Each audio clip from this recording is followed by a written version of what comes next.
Okay, well, hello and welcome to the Great Currency Debate. And thank you to all of you watching, and thank you to the panel, Fernanda, Scott, and Art, for joining us today. I'd like to begin by asking you to introduce yourselves and telling us a little bit about what you do and how it relates to the new economy. Thank you.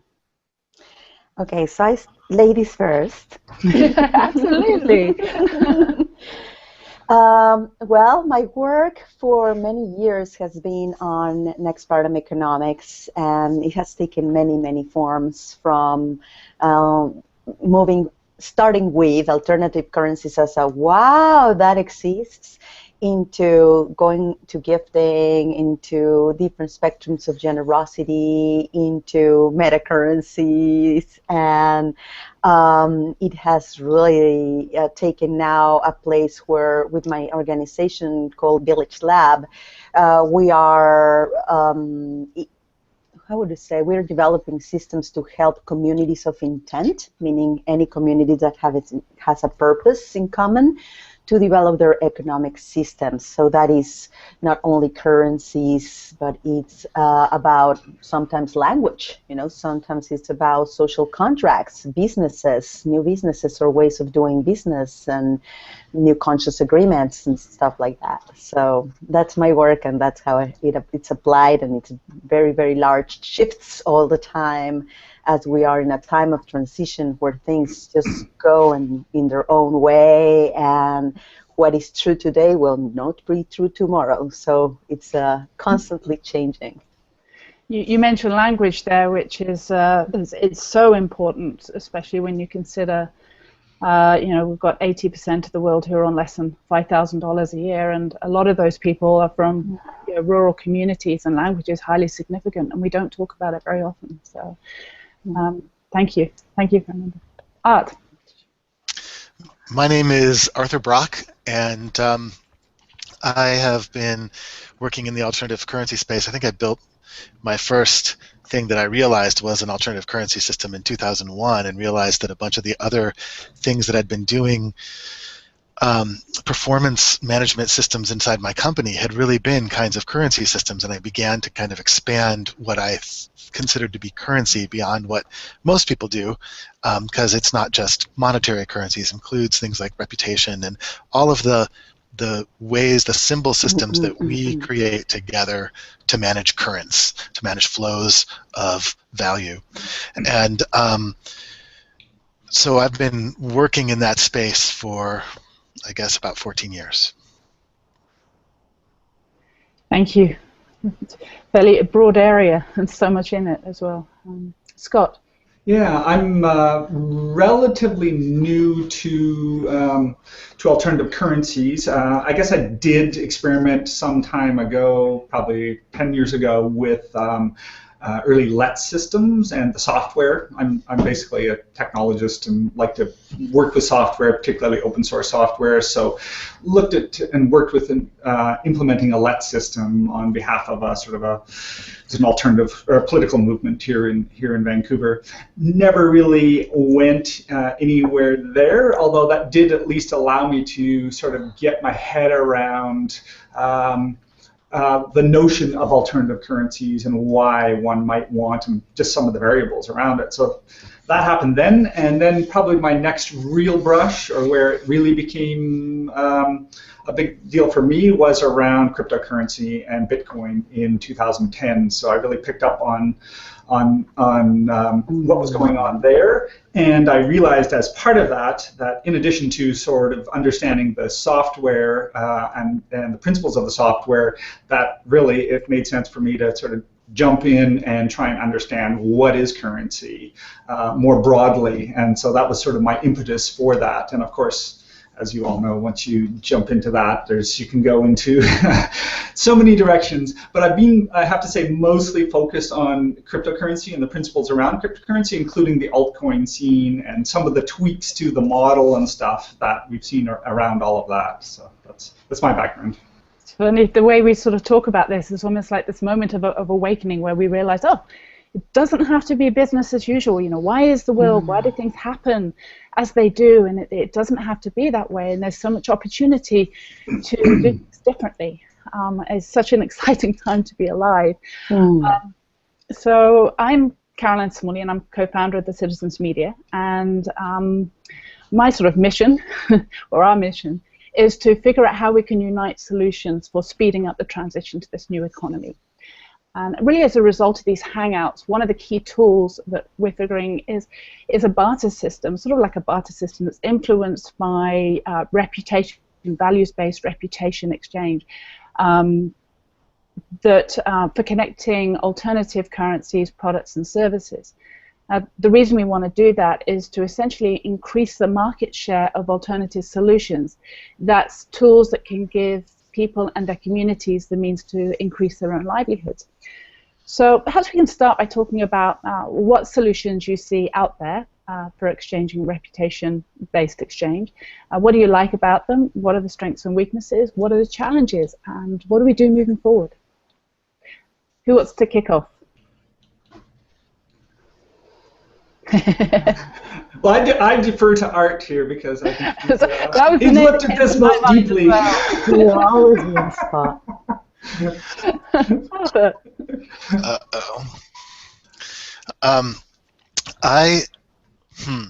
So for me, there's a tricky thing in the way that you asked the question, which is you talked about reputation-based exchanges.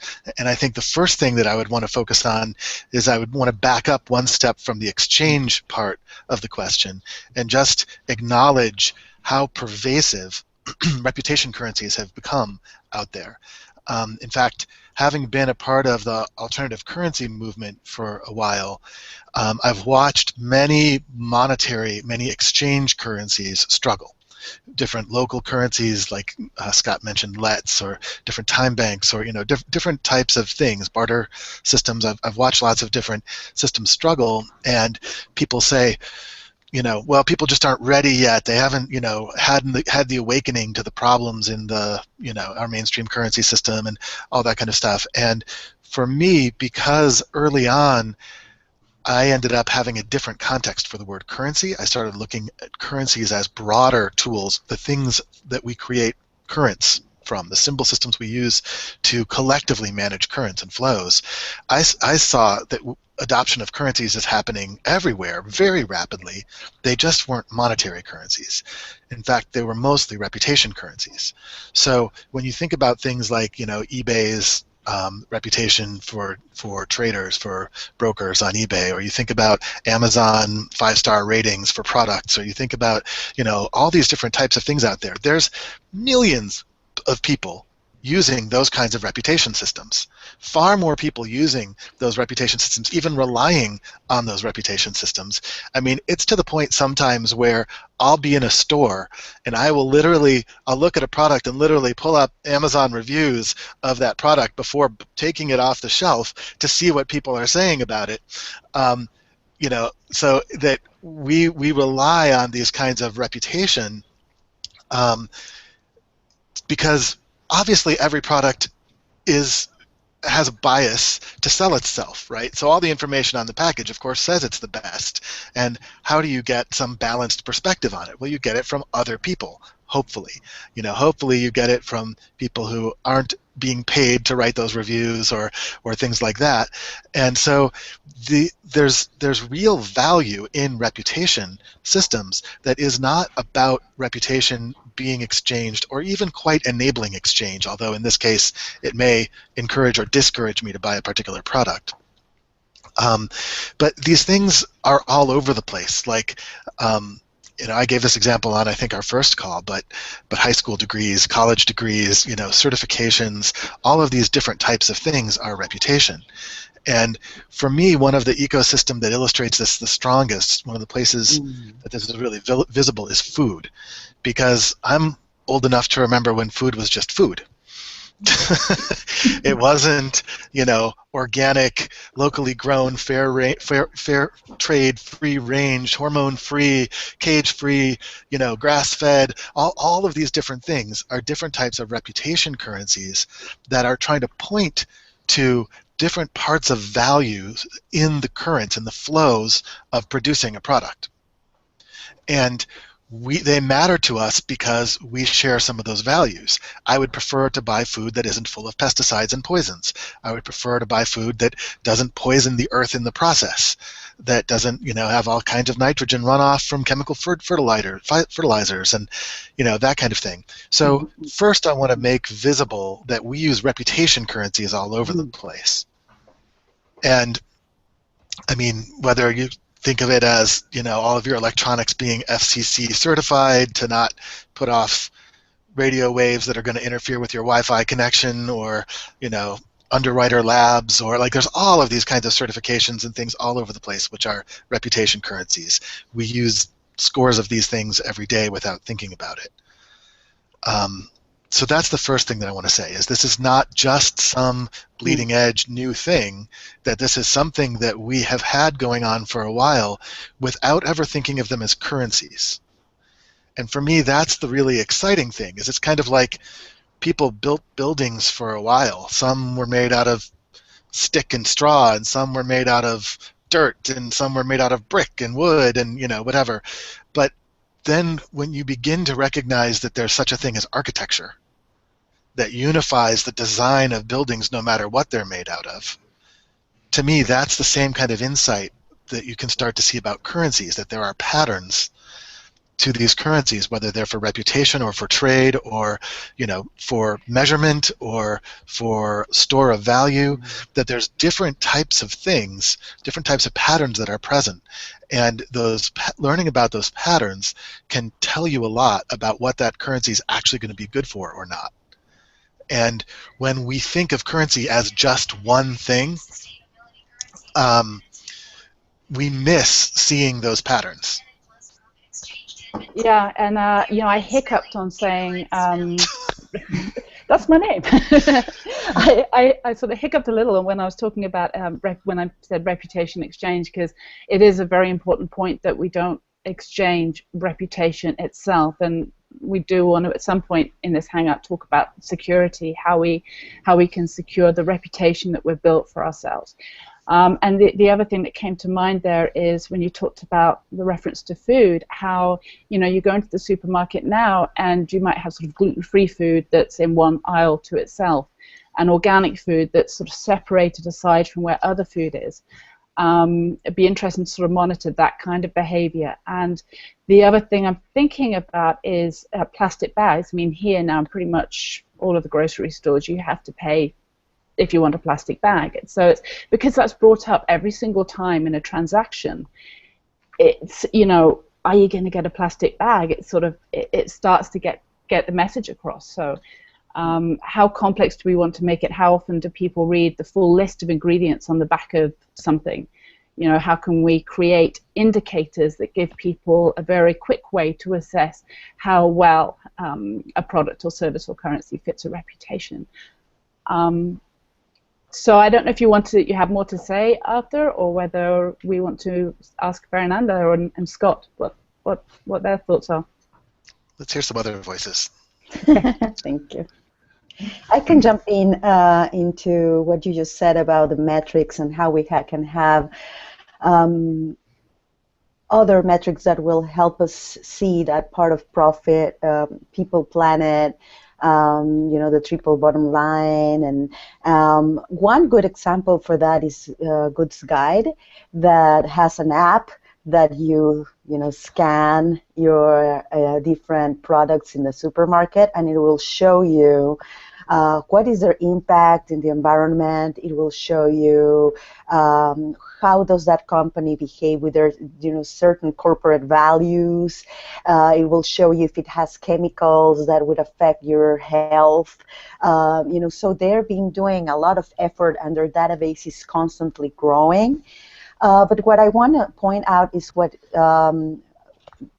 Arthur was just saying about what do they enable when we see these currencies and their design, and we can track the patterns. And I think that the beautiful piece of this is that they have enabled conscious markets. As we go and try, which is a big part of new paradigm economics, myself, how are my values aligned to my behaviors? And many of us that are trying to behave more aligned to our values know that sometimes it's so difficult because the system can be so locked in and pervasive. And these tools are really helping us to have more information so that we can make more conscious choices. And that's the same for whatever websites we pay attention to, whatever knowledge we pay attention to, not only the products in the market or the food that we eat. So I totally agree with Art, and that the reputation currencies, even if they're not named reputation currencies, they are connected to the ways in which we trust one another. Thank you. Excellent points. Yeah, I have actually a question for everyone here. I think we've got a clear idea now, thanks to everyone here and the examples in particular that were presented about reputation currencies. All of the reputation currencies that have been presented here, and we're just a product of our time, are ones that require the internet and the databases. They're very modern things. I'd be really curious to know what we used beforehand, like, for what would be the equivalent, or what would be a common reputation currency example from, say, 40 years ago, and maybe one from 100 years ago? Well, I would go a little further back just to first point out why we didn't need them at first. Okay. You may be familiar with the concept of Dunbar's number, sort of the size of our monkey sphere, about 155 or whatever, like right. The number of people that we can kind of maintain relationships with in our mind. And there was no need for reputation currencies when you operate on human scale. When you operate with familiarity among people, in a village or a tribe or a community, you don't need a formalized reputation system because you informally keep track of all those things yourself. Right. So you know what skills different people have. You know what you can rely on certain people for. You know what kind of needs that they have. What maybe you shouldn't rely on certain other people for. Things like that. And so you store a lot of that reputational information in a context of sort of original collective intelligence, the way that we already are wired to be able to relate to each other. Right. And Fernanda had said that these things allow us to be more conscious buyers, and it's that kind of consciousness that I think is creating larger scale collective intelligence, and reputation currencies being one of those keys for being able to take things to scale that our minds can't do the accounting for. Right. So you said 40 years ago or 100 years ago. I mean, certainly college degrees and things like that have been around for that long. Right. And so those are some of those kinds of early forms, guild certifications and those types of things. If I'm going to hire somebody to lay brick, I need to know that they have the right skills. When the guild can certify that they are, a journeyman or a master or whatever, then that tells you certain things about their skills. If I'm going to build a huge cathedral out of marble blocks, you want very skilled labor on that. You can't just let a guy on the corner say, "Yeah, I'll do it cheaper," Yeah. So we've had lots of social patterns for creating those kinds of reputations for a while. What's new is the electronic age capacity to take these to another scale. And it's difficult when we apply the word currency. We're so used to thinking in terms of a monopolistic monetary currency that we want to reduce reputation currencies down to some flat, linear, or not much more than a couple dimensions, of space, so that I can understand this, as if I want to know what your reputation is, as if your reputation is some one-dimensional number. Yeah. Right? It's kind of like if you think about your cardiovascular health, right? You might be able to compare our blood pressure in between the people on the call, or our blood types, or that kind of thing. But our overall cardiovascular health, maybe you've been training for a marathon, but you also have a history of heart failure in your family or something, and and so it's not like a one-dimensional type of thing where you can just line them all up and say, well, this person has a better reputation, except in a very small context. And that's one of those tricky things, is that reputation is contextual, because it has to do with the social agreements, the social fabric, the expectations within a particular context of a community. So, your reputation in a business community may have nothing to do with your reputation in your kids' soccer team community, and nothing to do then in, couch surfing. You may turn out to be a great couch surfing host and a terrible soccer dad, and, a good businessman or something, but it's not like that can all line up on one scale. And in fact, even if we say a terrible soccer dad, there's more dimensionality to that, right? Like, is it because you yell at the kids when they're on the field, or is it because you don't show up for the games, or is it because you're late picking them up, or like what's the nature of the problems? Reputation has a lot more dimensionality to it. And so whenever we create reputation currencies, one of the really critical concepts for me is that it's about building a map. It's about building a map for the social expectations in a community. And whenever you build a map, you're simplifying the territory, right? The map is never the territory. It just has some indicators of it. And so some people are afraid of reputation currencies because they're afraid that it's going to dehumanize them, as if it's going to boil them down to some few numbers, because we've watched how money dehumanizes people, right? I've got a question. Yeah. I've got a burning question. We talked about in the last Hangout, and also a conversation that we've had since, about sort of this values matrix, this matrix of questions that would equate to what your environmental value is, what your score is for social, what your score is for profitability, even though that sort of dovetails into the others. But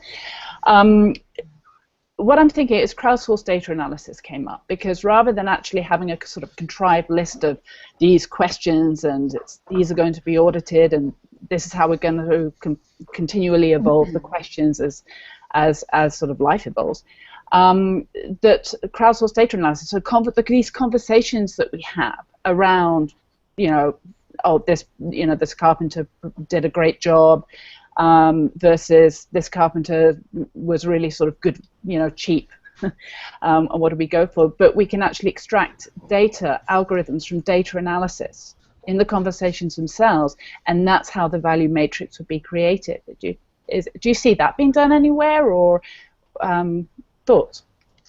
Well, I mean, certainly that's part of what data warehousing and big data and all that type of stuff is trying to do in certain ways. You could say that, Facebook predicting that you are likely to buy whatever it is, teeth whitener or birth control, or whatever the thing is, that they're trying to extrapolate from your interactions and the things that you click on and watch and the things that you post and the people you're connected to, and they're trying to extrapolate a reputation about what things you're likely to buy and that type of thing. And so there's certainly ways that that's happening. The question is whether these things are happening on a conscious participatory level of the participants. To me, that's the really big question, because I don't have any say over the way Facebook is trying to slice and dice my data about me.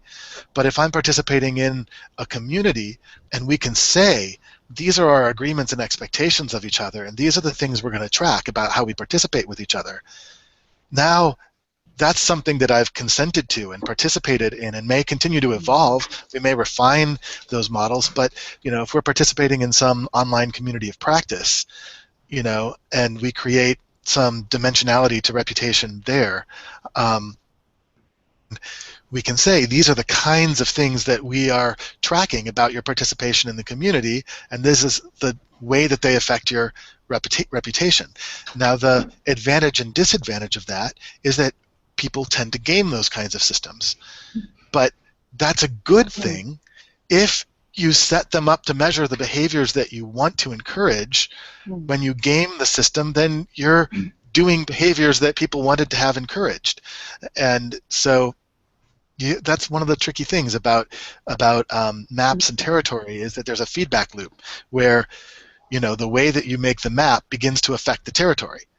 If it looks like this route is a larger road and a major thoroughfare, and I choose to drive that way, now we've just routed traffic that way. And if lots of other people are making that choice, now it becomes a major thoroughfare. We have to add more lanes and all that kind of stuff because the map said it was, in some ways, right? There's a feedback loop there between maps and territory. And so when we start measuring reputational behavior in communities, we start feedback loops of altering that behavior, and we have to figure out. So you have to be careful what you measure. Sometimes you don't. It's like Google PageRank started measuring how many times other sites link to you, and it created this whole behavior of comments and link spamming, where people try to post links to their sites on all the other websites out there. It's sort of the unintended consequences sometimes of what you measure. Mm-hmm. Fernanda, I could hear you in so much agreement there, and for good reason. But yeah, do you have thoughts to share?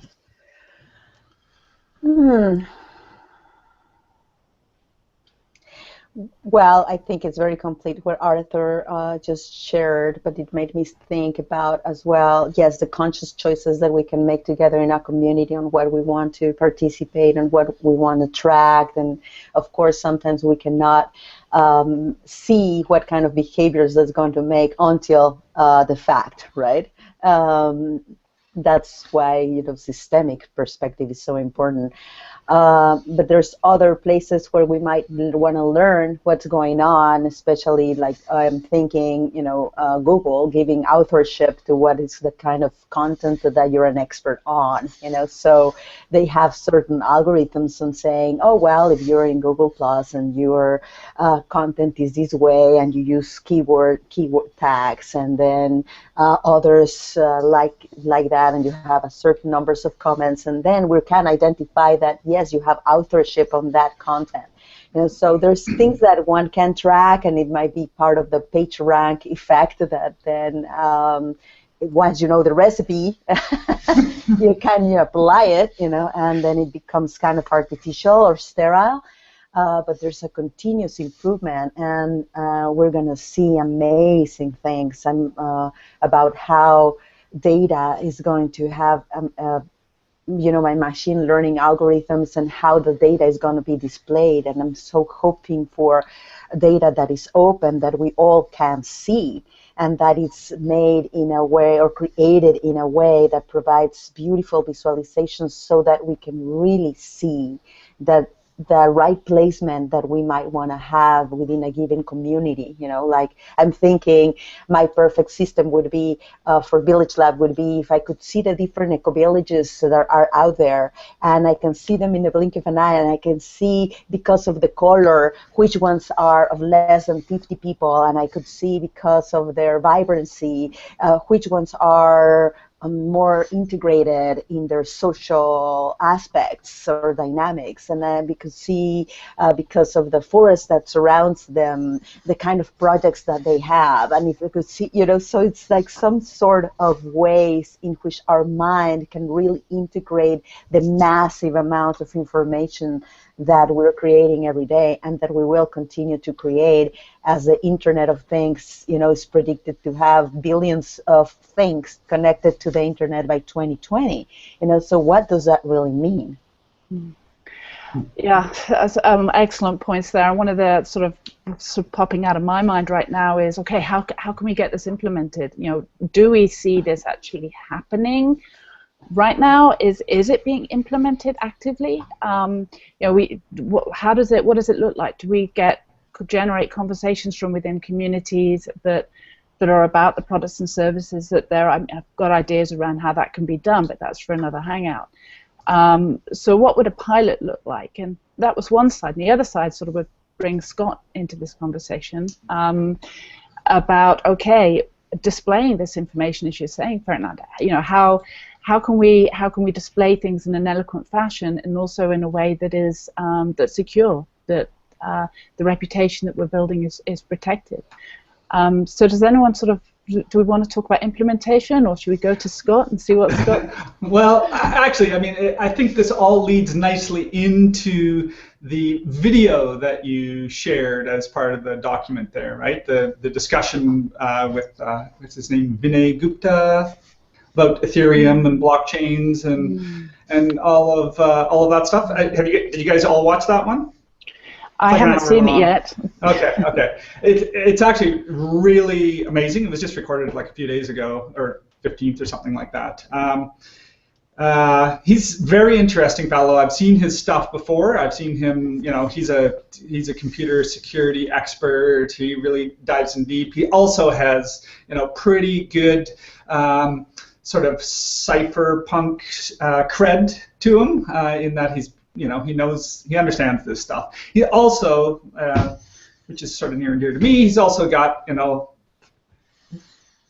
he can put together, the deeply dystopic scenarios of where this can go,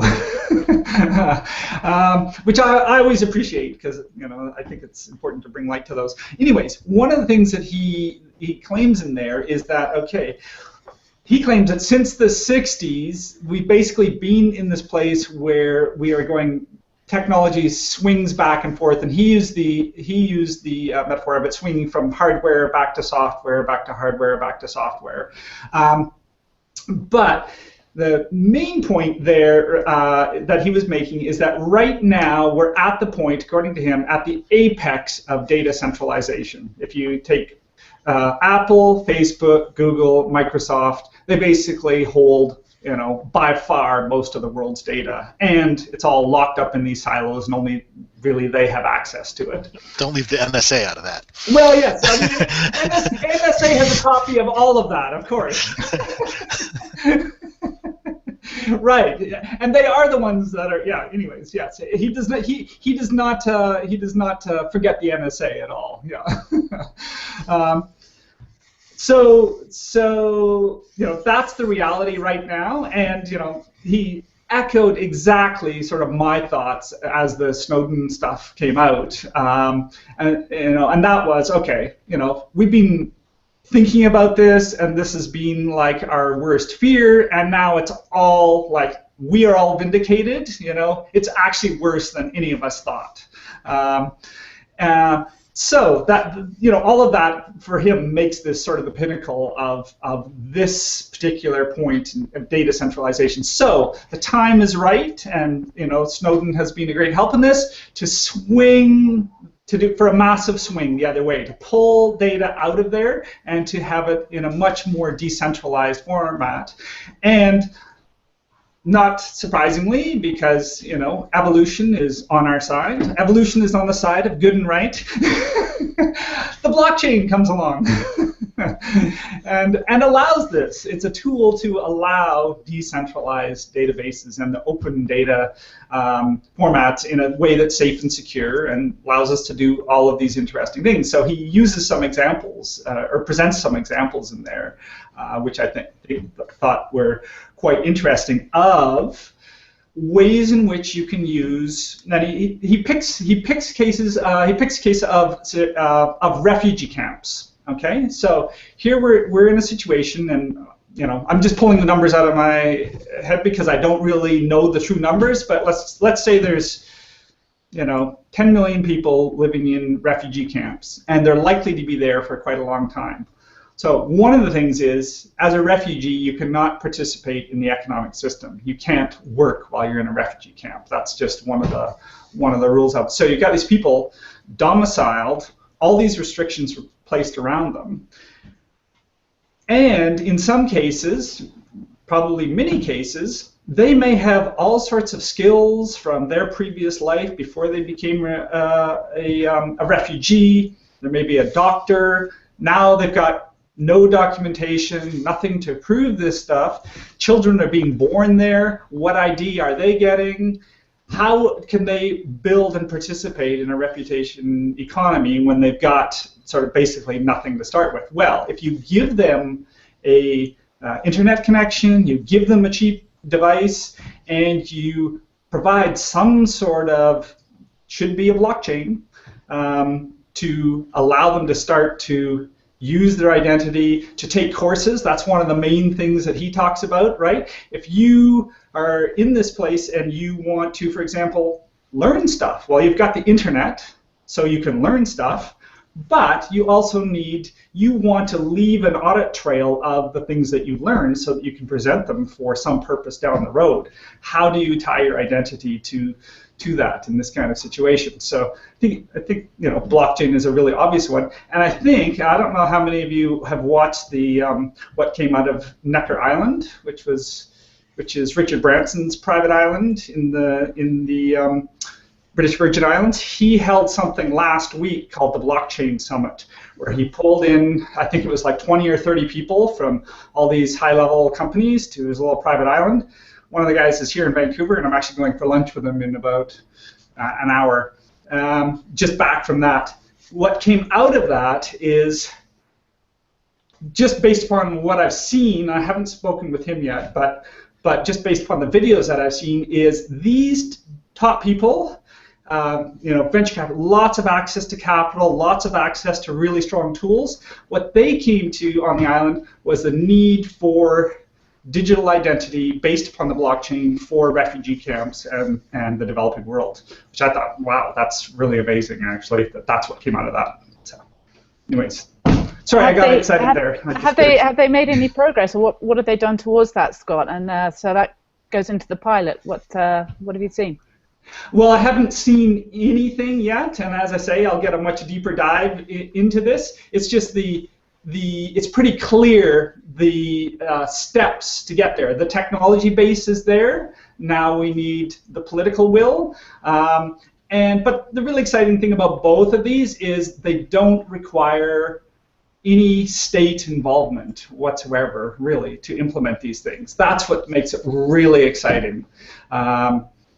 And I'm not saying that as a hardcore anti-statist libertarian or anything like that. It's just like, we've got the tools, we can do it ourselves. We don't need that kind of sanctioning to implement these fairly simple things and provide these tools and power and reputation for these urgent humanitarian situations. Actually, can I jump in on the tail of that? Because the thing that you're saying about not needing state involvement is, I think, a really critical thing about where we are in our evolution of capacities right now, is that a lot of the alternative currency movement and even the cryptocurrency stuff and even a bunch of the different reputational things, they're in some ways responding to the brokenness of our mainstream currency system, which you don't have to be a severe conspiracy theorist to get that the game is rigged, that the deck is stacked not in your favor. And so how do we start to reclaim some of our capacities instead of basically having all of our value-producing capacities being siphoned off by a broken system? And I think what you start to see is new kinds of commons being created. So commons that are not necessarily the old kind of commons that it's like anybody can walk into, but there's a kind of citizenship of, a kind of membership of. And in any of those contexts, there's, again, reputational aspects. There's sort of a social fabric. There's expectations about how you participate in the commons, how we can share things together. So, one of the examples I often give about this is couch surfing, which I think is actually on an interesting decline since it tried to go through a sort of venture capital money-making approach, because that kind of stripped the spirit of the commons that it was creating. Anyway, but the point about couchsurfing being it made millions of bed nights available to travelers, largely based on reputation, that people were vouching for you, that your identity had been validated, that people gave testimonials about you, that you said these are the kinds of things you're interested in, and you can see whether this is somebody you want to invite into your home, and you're creating now a kind of commons of shared space. I think you can take that to whole new levels with, like, there's something Eric and I have been scheming about we call the land weaving society, where you actually change property rights. You transcend our existing kind of legal system of property rights, and you start saying, well, I have this land and I will let other people come and garden on it or plant food if they have a permaculture certification. Or I will let people come and hike on this land, if they're members of the land weaving society and they're sharing anything of their own, so you create a kind of mutual benefit thing, and you manage this through identity and reputation currencies. Those reputation currencies may be different kinds of certifications. They may, but it creates, it allows us to transcend some of our limitations of existing legal system and property rights and access, all those things being collapsed down to essentially ownership. Right? And now what if we can break that out into greater granularity that allows us to share and create wealth and value in new ways? And what kinds of systems do we need to manage that sharing? A lot of the systems we need are not exchange, but reputation, that we're upholding a set of agreements with each other. Because it may add value to my land to have somebody doing permaculture on it.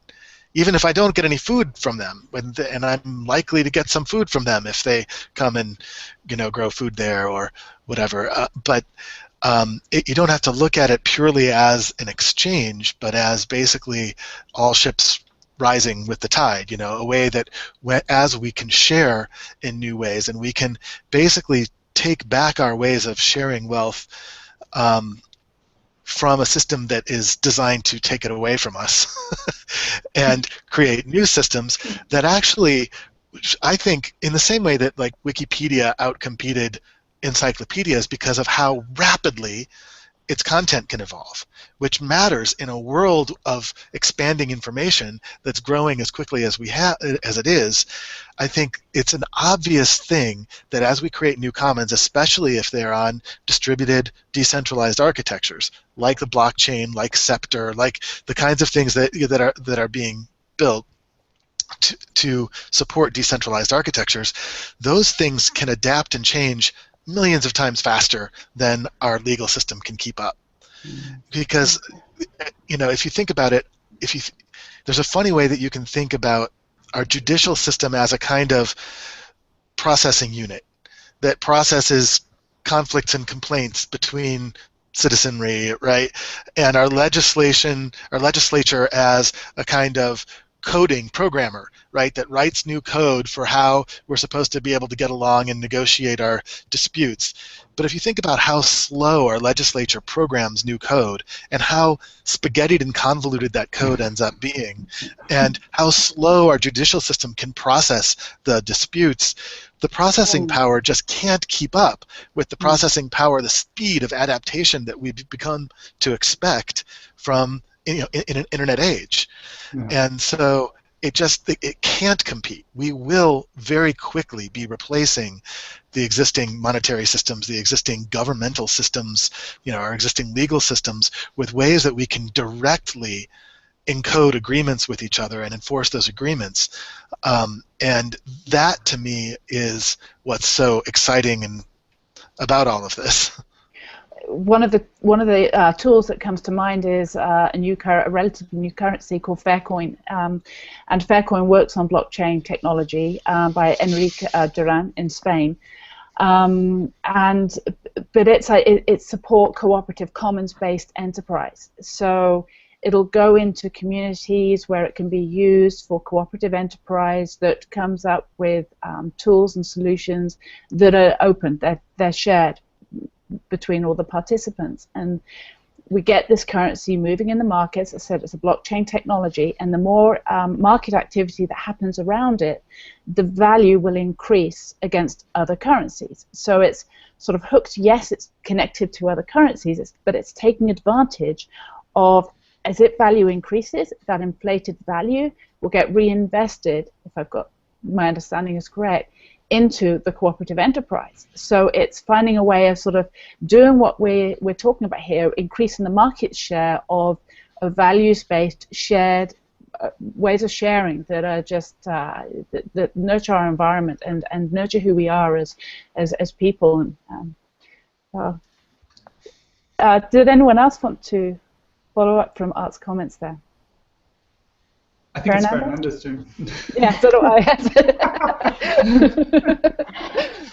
I was listening to Art very well, and I love when we can bring these visions of the future that are not those dystopias that Hollywood likes to bring us, and that come into that part of our responsibility and our capacities for goodness, truth, and beauty.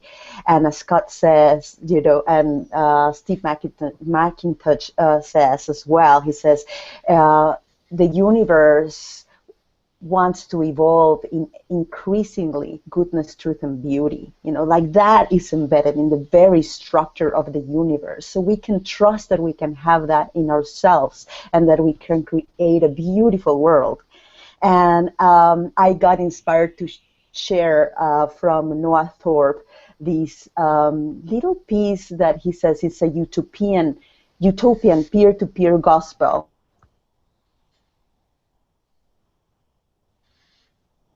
Fernanda's frozen. Yeah. Oh. She must have opened something else on her computer and froze. Yes, it's so beautifully said, though. Can I jump in with some examples? I want to connect it to Jean's question that she posted in advance. Jean Russell posted a question about like federated, reputation-based, microcurrency type things, and the thing that I want to point to is like the example I was giving with the land weaving society. Is that I think what's going to emerge is complex, interlinked ecosystems of currencies. That it's not about having one global currency, one global unit of value, but being able to represent lots of different dimensionalities of value, but have ways for those to interact and interface and interoperate. And so that's the sense that I was getting from Jean's question about federated, was ways for all of these different things to operate together. The thing that I didn't understand about what she was saying, she was talking about sort of on the scale of 150 people or so. And for me, that's the scale at which you don't necessarily need currencies. That's the scale at which we already kind of do that emotional accounting. And it's to be able to cross boundaries of quantity or space or time that it's more useful to have currencies that keep track of some of this stuff. Looks like we lost Fernanda. Hopefully Maybe she'll come be back. Up again. Yeah. And so, like, one of the configurations that I created, that I designed for this sort of thing, was a triple bottom line currency, because you see the commitments of the people that created triple bottom line accounting, and it's really a beautiful commitment. They want to increase our capacity to be responsible and take care of each other and the planet and that kind of thing. But if you think about the approach, it's also fundamentally impossible. You're asking an organization to be able to internalize the complexity of its external effects, to be able to internalize its externalities and account for them internally, which is absolutely impossible, because that system can't be of infinite complexity, and their externalities are of infinite complexity. And so although it's a beautiful commitment, how could we make triple bottom line practicable? And to me, it's actually by having the externalities be accounted for in external feedback loops. So if you have reputation currencies, just like our existing monetary system has a reputation currency that it's paired with called your credit rating, which determines your cost and availability of money. If you make that connected to a triple rating of sorts, one of which is your financial performance, one of which is your environmental impact, one of which is your community impact, then you can start having the monetary system embody this ecosystem of feedback. And when I say the monetary system, I don't mean a national currency, because to me this is the kind of thing where you'd want a federated currency from different locales, because what a particular community views as their social agreements within that community is different from community to community. Also, environmental priorities are different. If you're in Colorado where water is very scarce, water usage may be a big deal there, where in another place water quality is all that matters, or something, and so it allows you to tune that in a local system. And there's a website. This is where I had intended to screen share, but I don't know if we want to jump into that or if we want to give other people a chance to talk first. Feedback. Fernando, do you have any thoughts about this? Because we lost you there when you were. It's just so beautiful what you were saying. Yeah, you were saying that what Noah had shared with you, and you dropped out. Did you want to finish that? Where did I drop out? Like in the beginning? Right at the beginning of what you said about Noah had shared. Maybe that vision doesn't want to be named. No, I will try again. It's short, and I'm just going to name it, and it says, people of the free internet, we now have the opportunity to create a world where we choose to work a 4-hour week at our whim, collaborating globally with whom we like, freely choosing compensation in currency or equity, frolicking in our hyper-creative and artistic, fractally self-organized, fluid workgroups, protected from catastrophic risk by a basic income provided by our egalitarian peer-to-peer protocols. In this vision, the tragedy of the commons is stamped out like polio by a collaborative network of trust and enforced by a consensus-based cryptographic protocol that ensures our aligned incentivization towards the expression of our personal and collective purpose. Are you in? Yes! Beautiful. In a word.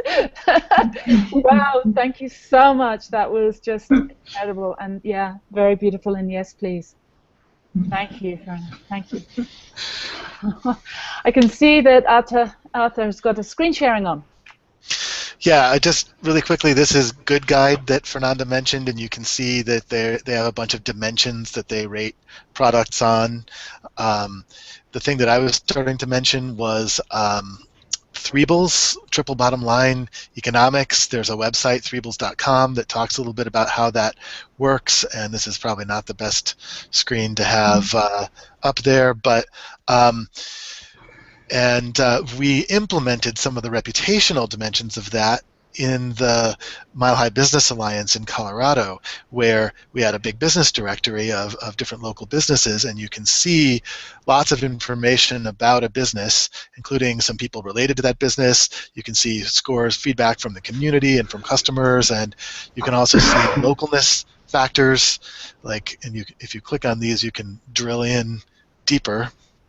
To see, they're headquartered in Colorado, 90% of their ownership's in Colorado, 100% of their employment is in Colorado, 61% of their purchasing is Colorado products, so you can see the kind of multiplier effect you have within the local community.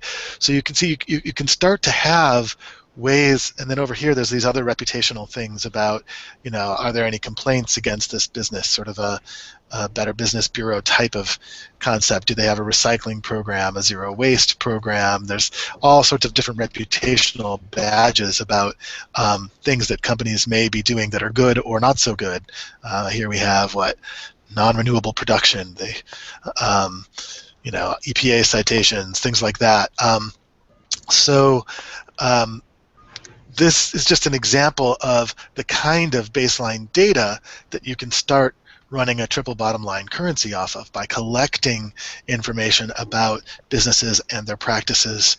You could have a local currency that then changes interest rates and transaction fees and credit limits and those types of things, changing the cost of money for those businesses based on the community's feedback about the impact of that business. So what I'm getting here is there are going to be some generic values, and then there are also going to be some peer-to-peer driven values that's created through a common. So people saying, okay, this is what's important to us in our community, and that could then be transferred onto a system like this, and then all put onto held within a blockchain technology. Thanks, sir. Thank you.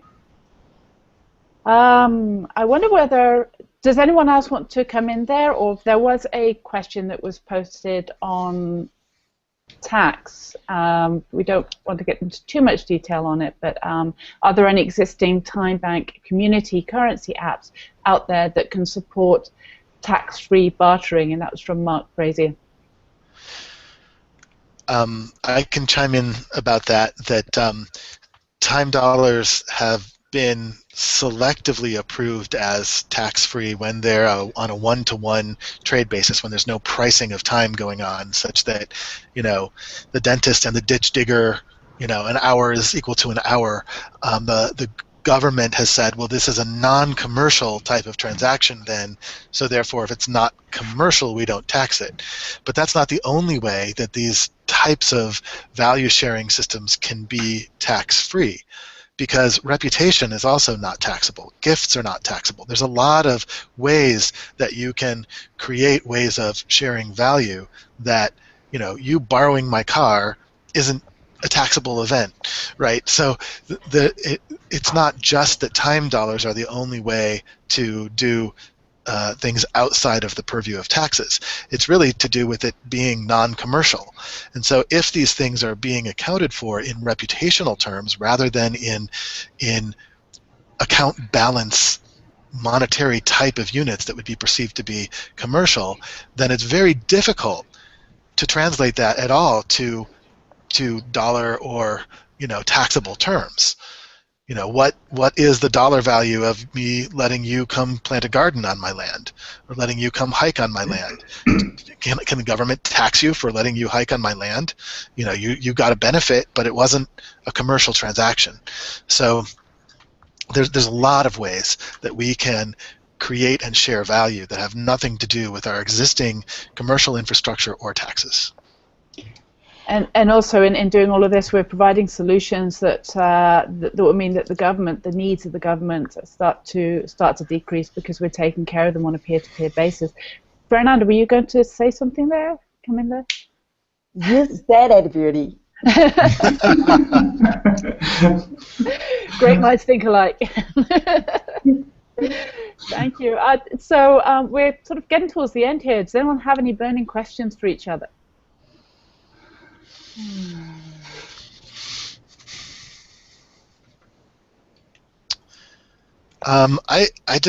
It's not a question. I just want to give a pitch for beyond the blockchain. I mean, I'm working on tools that I think are to accomplish those same ends. What I love about the blockchain is that it has ignited people's imagination, that it has brought into people's awareness and consciousness that there are decentralized and distributed ways that we can share information, that we can account for information. And what I'm really looking forward to are the next generations of that, which have greater granularity and have greater reliability and potentially greater throughput and responsiveness, instead of like 10-minute delays being programmed in for for time for things to synchronize, or burning lots of CPU for proof of work, or there's just, and Ethereum is working on other models like proof of stake instead of proof of work, and there's other approaches to this being built in. But the thing I just wanted to give a pitch for is that the blockchain is the beginning of something entering into our kind of technology repertoire, but probably not the end. And to the next Hangout. Anybody else? Well, I'm happy to jump in to say I totally agree, and that's part of what's so fascinating about all of this is how quickly stuff is going, how quickly those kinds of problems are becoming apparent, and how much wonderful, amazing talent and brain power and effort is going into addressing those problems, because I think there's so much realization. And this again is getting back to part of what Vinay was saying. And thanks, Carolyn. I noticed that you put the link to that video up in there, and it's a great video. I'm going to watch it again actually, probably this afternoon. How quickly this is evolving is just fascinating and amazing, and it's just really fun to be part of it all. Yeah. Oh, it's like a roller coaster. Or it's like a snowball coming down a mountain. Once it gets going, and people realize what's available, what opportunities are there, then they're gonna grab hold of it, and we're gonna make some serious things happen here. Which is, I'm looking forward to the ride. Yeah. So thank you so much. I want to say something. Can I? I wanna acknowledge you. I want to acknowledge you and Citizens Media for your work, for your purity of intention, for the ways in which you make the call for people and share with such lightness of spirit and such humbleness and with such just boldness and just go and pour your heart out for everyone. So thank you for making these Hangouts possible. It's beautiful to see your work, and we hope to contribute to whatever it is that you want to build in the world, because it's all ours. So thank you. I'm a little choked. Aww. Thank you. Thank you all so much. It's just so wonderful to work with such amazing people and such brilliant minds. You're changing the future. Thank you. We all are. I hope. Yeah. Thank you. All right, in appreciation, everybody, and I will post the link up on the Google Hangout page as well as within a blog on CM sites. So until next time. Okay, great. Thank you, everyone. Thank you. Bye. Bye. Bye. Bye.